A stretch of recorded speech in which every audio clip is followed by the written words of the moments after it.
Any doctor who spends 5 lakh rupees to 5 crore rupees for his medical education is bound to focus on his investment recovery rather than focus on the patient recovery.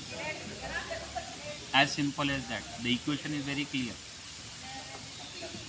Suppose today a student decides to join the medical profession. So he will have to appear for the NEET exam. And what is the coaching fees for the NEET exam? For 1 year, approximately 1.5 lakh rupees.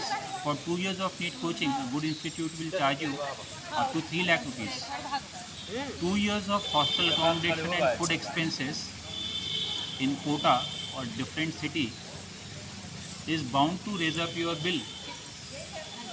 Then, if you clear NEET, you will join the medical college. That's again an expense of 5 lakh rupees to 5 crore rupees.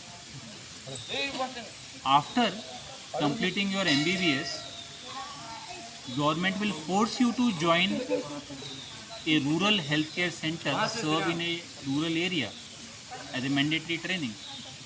After coming back, you will apply for MD. Again an expense. Then, after substantial years of investment in terms of time, energy and resources, you decide to open your clinic. You need to worry about the salary of your nurse, ward boy, setting up of the medical infrastructure. You need the equipments. Where is the money going to come from? And after all this investment, just imagine the scenario. The first patient comes to the doctor. If the doctor wants, he can treat the patient in 5 rupees medicine. But will he worry about the health recovery of the patient, or will he worry about his investment, financial investment recovery? Because it is his parents who had paid the fees to prepare for NEET, to complete the medical MBBS degree, to complete MD. It was his parents. And most of them had to take a loan or sell off their land or sell off their jewelry or mortgage something. Not everyone is ultra rich. So where is the incentive for the doctors to give priority treatment to the patients, best quality treatment, least cost, least time? There is no incentive. And what is the society doing for the medical professionals, healthcare professionals? All we are doing is ask these key things for them. What are we as citizens, as common men on the street, doing to make life easy for the doctors and for healthcare professionals? So, let's plot it as a game theoretic scenario. If the doctor has two possibilities, make minimum investment, make maximum investment. From the patient perspective, treatment in the least cost, least time, best treatment, or the time for recovery and the cost of recovery is maximum. Now, if you plot it as a game theoretic model, you can see where the equilibrium lies. You need to do something for the doctors, you need to do something for the nurses, you need to do something for the pharmacists. And who is to take the lead? Who is going to bell the cat? This is where Swami Vivekananda said, if I get 10 or 12 boys with the faith of Nachiket, I can turn the thoughts and pursuits of this country in a new channel. As in Nachiketacharya, my guru gave me the name Valdanath. So, what we need to do is find these 10 or 12 boys and girls with the faith of Nachiket who will help, guide, mentor the society in accelerating the evolutionary dynamics. We need to benchmark with global standards. We need to share best practices with the students, with the masses. We need to take personal initiative and personal responsibility. And that is where Mahavidya Swasth Abhiyan is to focus on global healthcare reforms. Now this same story of, I would not like to use the word medical mafia because they are also human beings. It's just that they have made substantial amount of investment which they need to recover. So let's create a mechanism design. Let's design it in such a way that it's a win-win for all. Now here's my humble appeal to you. Whether you are in United States of America, whether you are in Israel, Soviet Union, Russia, Bangladesh, Pakistan, Sri Lanka, SAARC countries, G7 countries, it does not matter. What matters is that the citizens of those countries need to take initiative, need to take responsibility. Christians have the concept of teething.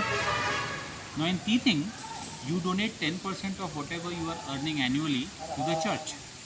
Similarly, Muslims have the concept of zakat, where they donate 2.5% of whatever their annual income is to the local mosque, masjid. Hindus, or the followers of Sanatan Dharma, have the concept of Dashansha Vrat or Maki Mai, as they call it in the south. So, 10% is too much, but let's begin with 1%. Our marriage expenses go from 20 lakhs to 30 lakhs to 50 lakhs. We have the resources. India is not a poor country. It's a poorly managed country. It was till now. Now Modi ji is here, things have been taken care of. What can we do to reduce the cost of medical education, NEET preparation? Do we have the resources? Yes, we have the resources. We have money for building 6,000 crore Sardar Patel statue. We have money to build 4,800 crore rupees Shivaji statue. We have money to build Mayavati and statues in Lucknow. Thousands of crores.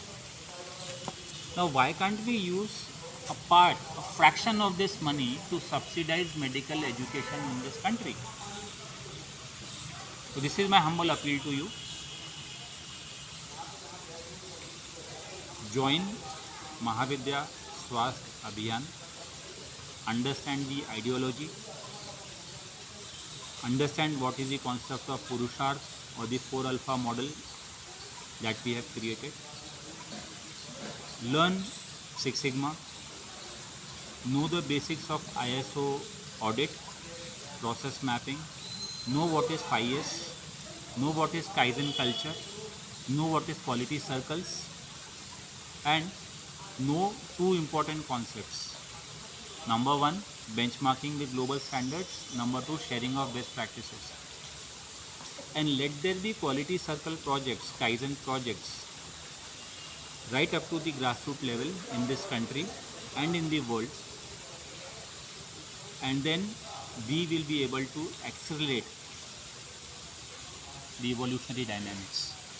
We will have peace, prosperity and harmony all over the world. And first, for that, we need to stop the blame culture. We need to understand things from the other person's perspective. So let me take some examples. First, let's take the concept of a patient in a rural area. He is sitting and thinking that why the doctors do not come in the rural areas, why the infrastructure is poor. Is it his fault? He has to sell his jewelry, he has to sell his land, he has to mortgage something, he has to take loan to cater to the ever increasing medical expenses. What is his fault? Let me ask you.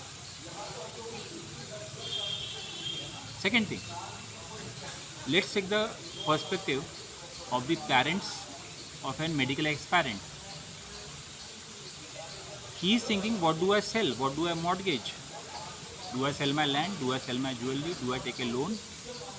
And if I take substantial loan to finance the medical aspirations of one child, what will happen to the education and expenses of the other children in the family? Is it his fault?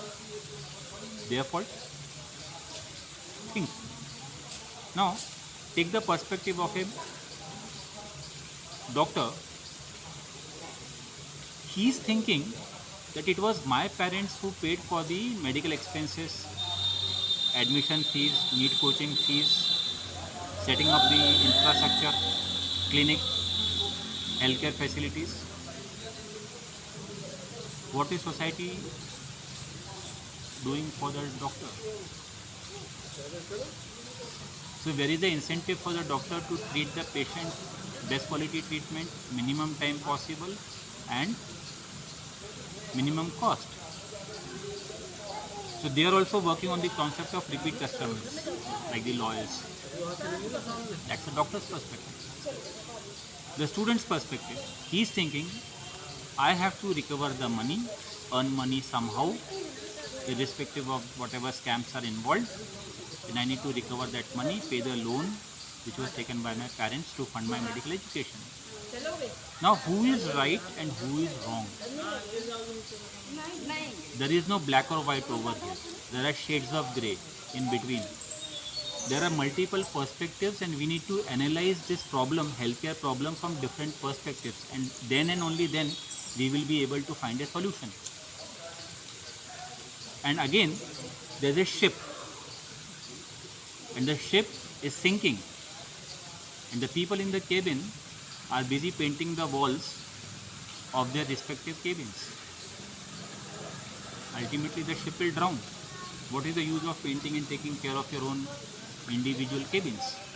Similarly, there's a global health crisis. There is a global health crisis, and we are simply worried about our own country, our own state, our district, our mohalla. We need to take collective responsibility at the global level, and that is why we launched Mahavidya Swasthya Abhiyan at the global level. Eventually, as and when we get resources, what we plan to do is the NEET preparation. Now, this is just an idea right now. I don't have the money, I don't have the resources. We'll all have to do it. We'll all have to contribute, we'll all have to chip in. What the plan is to purchase land, construct a Shri Ram temple, because we are talking about Ram Rajya. And in that land, approximately 25 to 36,000 students will come, will stay there. We will provide them free lodging, free boarding, free food, free NEET training in multiple regional languages, so that the ultimate cost of NEET preparation and appearing for medical education becomes zero financial burden for the parents. I don't have the money. So this will have to be collectively shared. Responsibility will have to be shared by the members of the society. Common masses need to chip in. Second, once a substantial momentum is created at the national and international level, we will do fundraising, we will raise funds. I am not guaranteeing anything. It will depend on the people, it will depend on the society.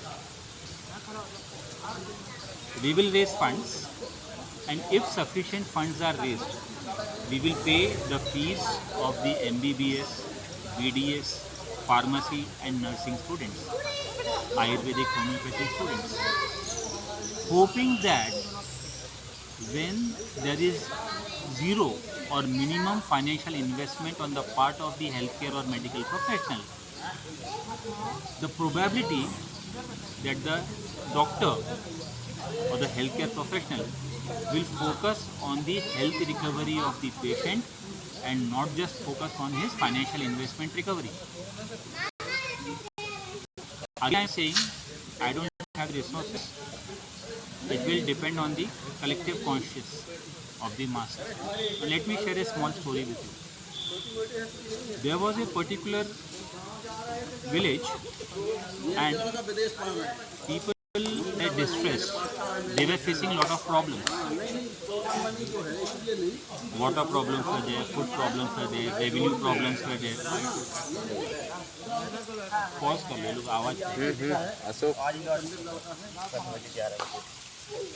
Pause 2 minute के लिए pause कर लो ये लोग